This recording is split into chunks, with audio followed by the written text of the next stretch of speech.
আসসালামু আলাইকুম ওয়া রাহমাতুল্লাহি ওয়া বারাকাতুহু। শুরু হয়ে গেল আমাদের আমার যারা মা বাবা, আমাদের চাকরি শুরু হয়ে গেল। বড় ছোট মেয়েকে রেডি করে রেখে এসেছি আর বড়টাকে নিয়ে এসেছি। অনেক দূরে স্কুল সে চুজ করেছে, যাক স্কুলটা অনেক ভালো এর জন্য।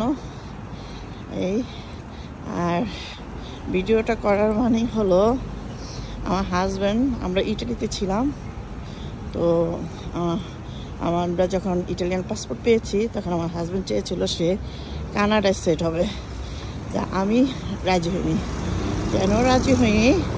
এই যে সামনে যে ভদ্র মেয়েটা দেখছেন সে আজকে ফার্স্ট সেকেন্ডারি স্কুলে ইয়ার 7-এ সে যাচ্ছে।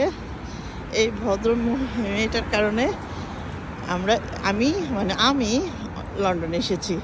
যখন ভাবিরা লন্ডনে চলে গেছিলো আমাদের ইটালি থেকে আশেপাশে, তখন বলেছিল ওনার মেয়েরা নাকি হিজাব পরে স্কুলে যায়।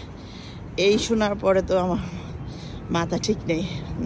অন্য কোনো দেশে না, লন্ডনে যাব, আমার মেয়েও যেন হিজাব এবং বোরকা পরে স্কুলে যায়। তো স্কুল ড্রেস আপনি যে প্যান্ট করতে পারেন, বানাতে পারেন, স্কার্ট বানাতে পারেন, অথবা তিন রকম বানাতে পারবেন, প্যান্ট, স্কার্ট অ্যান্ড আবায়া। তা আমি দিয়েছি আমার মেয়েকে আবায়া। এই যে হ্যালো মামি, লুক এট মি, এই যে আমার মা। আর এই যে দেখতে দেখতে আমরা এসে পড়েছি। ওর স্কুলের নাম হলো সেন্টার ফাউন্ডেশন গার্লস স্কুল। তো আমি বলছি স্কুলে যদি লেট করো, ও খুবই স্লোলি চলাফেরা করে, কারণ এতদিন কাছে ছিল তো স্কুল। তো এখন আমি দূরে, তাই আমি বলছি তাড়াতাড়ি কুইকলি রেডি হও। এই আর যদি দেরি করে যাও তাহলে তোমার স্যান্ডেল ফেঁকে দিও।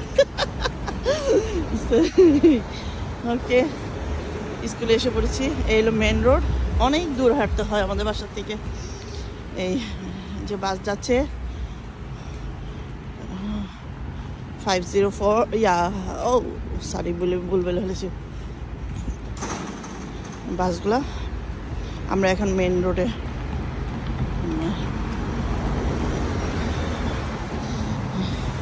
এতদিন খুব আরাম করেছিলাম, বাড়ির কাছে স্কুল ছিল, প্রাইমারি স্কুল। এই যে ওদের স্কুল।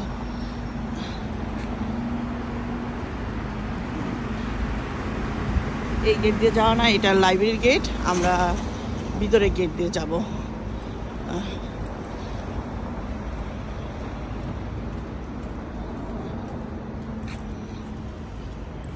ওকে, আল্লাহ হাফেজ।